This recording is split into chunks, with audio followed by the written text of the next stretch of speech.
Hello மக்களே, ரீசெண்டாக நம்ம சேனலில் மேக்ஸுக்கு ஒரு வழி சொல்லுங்கள், இது ரிப்பீட்டடான ஒரு கமெண்ட் கொஷின்ஸாக இருக்குது.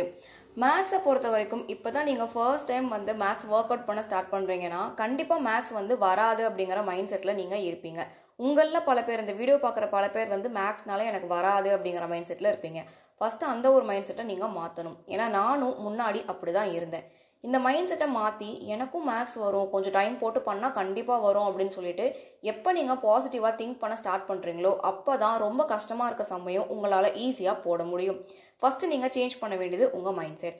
அதுக்கடுத்து வேர் டு ஸ்டடி எடுத்து வச்சு ஃபஸ்ட்டு நீங்கள் ஈஸியான டாப்பிக்கில் இருந்தால் ஸ்டார்ட் பண்ணணும். நமக்கு மேக்ஸில் கன்ஃபியூசிங்காக இருக்க டாபிக் அப்படின்னு பார்த்தா மென்சுரேஷன் டாபிக் தான் கொஞ்சம் வந்து நிறையா ஸ்டெப்ஸ் போடுற மாதிரி இருக்கும். அதுக்கடுத்து கொஞ்சம் கன்ஃபியூஸ் ஆகுதுன்னா டைம் அண்ட் ஒர்க் வந்து ஃபார்முலாஸ் வச்சு நீங்கள் போடணும்.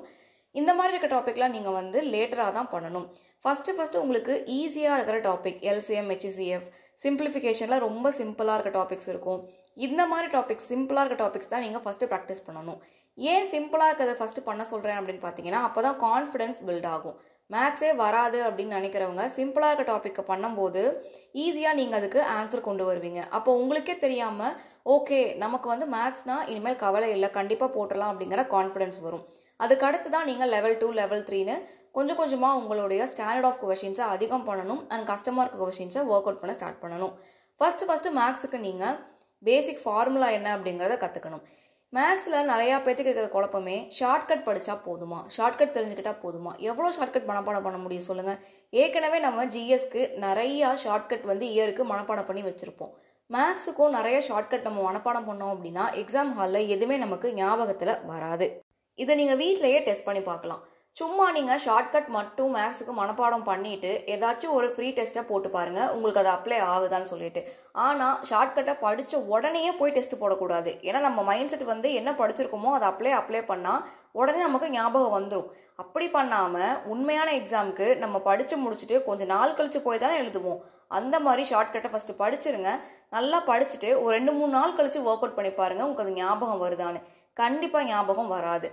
ஏன்னா நமக்கு வந்து ஒரு விஷயம் தெரியாமல் குருட்டுத்தனமாக மனப்பாடம் பண்ணோம் அப்படின்னா அது நமக்கு அப்ளிகபிள் ஆகாது. ஃபஸ்ட்டு நீங்கள் ஃபார்முலா வச்சு ப்ராக்டிஸ் பண்ணணும். நாளாக நீங்கள் டெய்லி ப்ராக்டிஸ் பண்ணி உங்களுக்கு அது ஸ்பீடு வந்துடும். சில சம்மல்லாம் டெய்லியும் ப்ராக்டிஸ் பண்ணும்போது ஒரு கட்டத்துக்கு மேலே கொஷினை பார்த்த உடனே இந்த கொஷினா இதுக்கு இதான் ஆன்சர் அப்படின்னு நம்பரே மனப்பாடமாக நமக்கு ஞாபகம் வர ஸ்டார்ட் ஆயிரும். அந்த மாதிரி இருக்கும்போது தான் ஷார்ட்கட் அப்படிங்கிறது யூஸ்ஃபுல்லாக இருக்கும். ஸ்டார்டிங்லேருந்தே ஷார்ட்கட்டை மட்டும் வச்சு நம்பி படிக்க வேண்டாம். கடைசியாக வந்து நமக்கு அது கை கொடுக்கலன்னா ரொம்ப கவலையாயிரும். ஸோ ஃபார்முலா வச்சு நீங்கள் எழுதி வச்சு படிக்கணும். அதே மாதிரி டெய்லியும் ஒரு 10 நிமிஷமாச்சும் என்ன ஃபார்முலா அப்படிங்கிறத எடுத்து வச்சு நீங்கள் பார்க்கணும். அப்படி பார்த்தா மட்டும்தான் உங்களுக்கு அது ஞாபகத்தில் இருக்கும். எப்பயோ பார்த்துட்டு அதுக்கப்புறம் பார்த்துக்கலாம் அந்த மாதிரி இல்லாமல் தனியாக ஃபார்முலாக்குன்னு ஒரு நோட்டோ இல்லை தனியாக ஒரு பேப்பர்லேயோ நீங்கள் ஃபார்முலா டெய்லி எழுதிக்கிட்டே வரணும். அதை நீங்கள் டெய்லியும் ஒரு 10 நிமிஷமாச்சும் படிக்கணும். இதுதான் வந்து மேக்ஸுக்கு நமக்கு ஃபஸ்ட்டு ப்ரொசீஜர். அதுக்கடுத்து டாபிக் வைஸ் நீங்கள் செம்ம ஒர்க் அவுட் பண்ண ஸ்டார்ட் பண்ணணும். உங்களுக்கு நோட்டில் ஒர்க் அவுட் பண்ண கன்வீனியண்ட்டாக இருந்தால் நீங்கள் நோட் போட்டுக்கோங்க தனித்தனியாக. இல்லை ஒரே நோட்டை ஸ்ப்ளிட் பண்ணி போட்டால் ஓகே அப்படிங்கிற மாதிரினா நீங்கள் அப்படியுமே யூஸ் பண்ணலாம். நீங்கள் எழுதி பார்க்கணும். கண்டிப்பாக மேக்ஸை வந்து எழுதி பார்க்கணும், கண்ணில் பார்க்கக்கூடாது. எழுதி பார்க்கும்போது தான் ஸ்பீடு வரும்.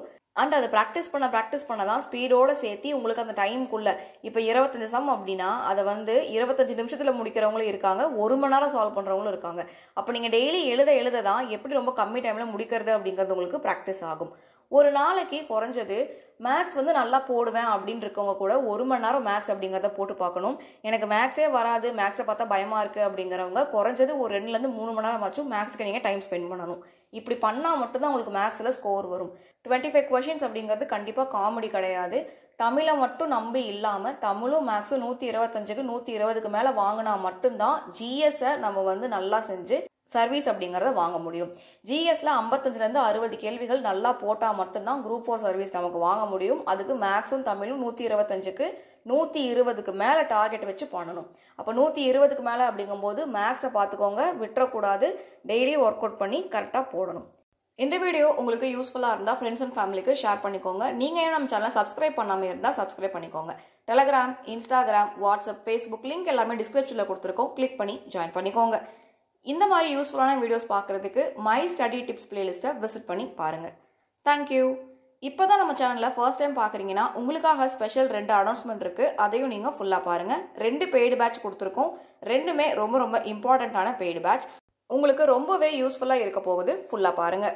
நம்ம சேனலை நியூவாக ஜாயின் பண்ணியிருக்கவங்களுக்கு ஒரு அனௌன்ஸ்மெண்ட் இருக்குது. ஸோ ஸ்கிப் பண்ணாமல் ஃபுல்லாக பாருங்கள். எக்ஸல் பேட்ச்னு இந்தியன் எக்கனாமிக்காக லான்ச் பண்ணியிருக்கோம். இது உங்களுக்கு இங்கிலீஷ் தமிழ் 2 மீடியமுக்கே சூட்டபுளாக இருக்கும். நீங்கள் என்ன லாங்குவேஜில் ப்ரிஃபர் பண்ணுறீங்களோ அந்த பேட்சில் நீங்கள் ஜாயின் பண்ணிக்கலாம். இந்த ஒரு எக்ஸல் பேட்சில் சமச்சீர் புக்கு 6th-லேருந்து 12th வரைக்கும் இருக்கிற எல்லா புக்கில் கவர் ஆகிற எக்கனாமி லெசன்ஸோட ஹைலைட்டட் பாயிண்ட்ஸ் வந்து உங்களுக்கு கொடுப்போம். அந்த ஹைலைட்டட் பாயிண்ட்ஸை நீங்கள் சூப்பர் ரிவிஷன் பண்ணுறதுக்கு யூஸ் பண்ணலாம். இந்த ஒரு பேட்சோட டியூரேஷன் 15 நாள். 10 நாள் ஸ்டடிக்கு ஸ்பெண்ட் பண்ணுவீங்க, 5 நாள் டெஸ்ட்டுக்கு ஸ்பெண்ட் பண்ணுவீங்க. 5 நாள் உங்களுக்கு ஃபுல் டெஸ்ட் அப்படிங்கிறது எக்கனாமி இருக்க போகுது. ஒரு கொஷின் பேப்பர்லேயும் 100 கொஷின்ஸ் அப்படிங்கிறது இருக்கும். டோட்டலாக 30 லெசன்ஸ். ஒரு நாளைக்கு 3 லெசன் அப்படிங்கிறத படிக்க போகிறோம். அப்போ 10 நாளில் 30 லெசன் அப்படிங்கிறத முடிச்சிடலாம். ஸோ ரிவிஷன் டெஸ்ட்டை பொறுத்த வரைக்கும் நமக்கு 500 கொஷின்ஸ் வந்து கவர் ஆக போகுது 5 ரிவிஷன் டெஸ்ட்டில். கொஷின் ஃபார்மேட் உங்களுக்கு PDF ஃபார்மேட்டில் இருக்கும். டெஸ்ட்டோட கொஷின்ஸ் வந்து பைலிங்குவலில் தமிழ் அண்ட் இங்கிலீஷ் 2லேயுமே உங்களுக்கு வந்து கொடுத்துருவோம். பேட்சில் நீங்கள் ஜாயின் பண்ண போகிற அந்த PDF வந்து உங்களுக்கு எய்தர் இங்கிலீஷ் ஆர் தமிழில் இருக்கும். எகைன் சொல்கிறேன், ஸ்கூல் புக்கோட PDF தமிழ் ஆர் இங்கிலீஷில் இருக்கும். டெஸ்ட் உங்களுக்கு பைலிங்குவலாக இருக்கும். இந்த பேட்சோட அமௌண்ட் 199 rupees. பேட்ச் உங்களுக்கு March 10 அன்னைக்கு ஸ்டார்ட் ஆகும். போனஸாக உங்களுக்கு கைடன்ஸ் அப்படிங்கிறத கொடுத்துருவோம். இந்த கைடன்ஸ் அப்படிங்கிறது ஆன்லைனில் உங்களுக்கு கிடைக்கிற எனார்மஸ் மெட்டீரியல்ஸில் இம்பார்ட்டண்ட்டாக படிக்க வேண்டிய மெட்டீரியல் என்ன அப்படின்னு உங்கள்கிட்ட சொல்கிறது தான் போனஸ் அப்படிங்கிற கைடன்ஸ். இது நீங்கள் 30 லெசன்ஸுக்கு ஹைலைட்டட் PDF வாங்குறதுக்காக மட்டும்தான் 199 அப்படிங்கிறத பே பண்ண போகிறீங்க.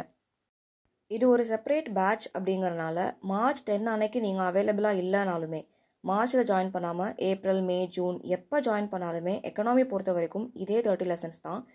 ரிவைஸ்டு புக் ரிலீஸ் பண்ணாலுமே பெருசாக எந்த ஒரு சேஞ்சும் ஆகாது. மொத்த புக்கையும் மாற்றுற வரைக்குமே எந்த ஒரு சேஞ்சஸுமே இருக்காது. ஸோ உங்களுக்கு எப்போ இந்த பேட்சை இந்த அனௌன்ஸ்மெண்ட்டை நீங்கள் பார்க்குறீங்களோ அப்போ நீங்கள் டெலகிராமில் காண்டாக்ட் பண்ணி பேட்சில் ஜாயின் பண்ணி ரொம்ப கம்மி டேஸில் எக்கனாமியை கம்ப்ளீட் பண்ணிடலாம். TNPSC Indian polity for English medium ஆஸ்பிரன்ஸுக்கு மெயின்ஸ் பாலிட்டி நோட்ஸ் வந்து லான்ச் பண்ணியிருக்கோம். 25 PDF மெட்டீரியல்ஸ் 199 rupees. இந்த ஒரு மெட்டீரியலில் உங்களுக்கு ப்ரிலிம்ஸ் அண்ட் மெயின்ஸில் அனாலிட்டிக்கல் கொஷின்ஸ் கேட்டால் அதை எப்படி அப்ரோச் பண்ணலாம் அப்படிங்கிற ஐடியா கிடைக்கும். அண்ட் ப்ரிலிம்ஸ் முடிக்காமல் மெயின்ஸும் கம்பைண்டாக படிக்கணும் அப்படின்னு விருப்பப்படுறவங்களுக்கு இந்த ஒரு பேட்ச் மெட்டீரியல்ஸ் ரொம்பவே சூட்டபுளாக இருக்கும். இந்த மெட்டீரியல்ஸை பர்ச்சேஸ் பண்ண எல்லாருமே இதே போல் மற்ற யூனிட்ஸுக்கும் கொடுங்கன்னு கேட்குற அளவுக்கு ரொம்ப குவாலிட்டியான மெட்டீரியல்ஸ். அண்ட் பாலிட்டி தான் ஃபஸ்ட்டு வந்து லான்ச் பண்ணோம். பாலிட்டி பேட்சில் ஜாயின் பண்ணி மெட்டீரியல் வாங்கின எல்லாருமே எக்கனாமி பேட்சிலே ஜாயின் பண்ணி மெட்டீரியல்ஸ் வாங்கிட்டு இருக்காங்க. ஸோ நீங்கள் இதை வாங்க விருப்பப்பட்டால் நம்ம டெலகிராம் சேனல் கமெண்ட்டில் how to get Harsha's polity நோட்டுன்னு கமெண்ட் பண்ணால் எங்கள் டீம் உங்களை காண்டாக்ட் பண்ணுவாங்க. நம்ம மெட்டீரியல்ஸ் பர்ச்சேஸ் பண்ணுற ஃபுல் டீட்டெயில்ஸ் எல்லாமே டெலகிராமில் தான் இருக்குது. விசிட் பண்ணி பாருங்கள். தேங்க்யூ.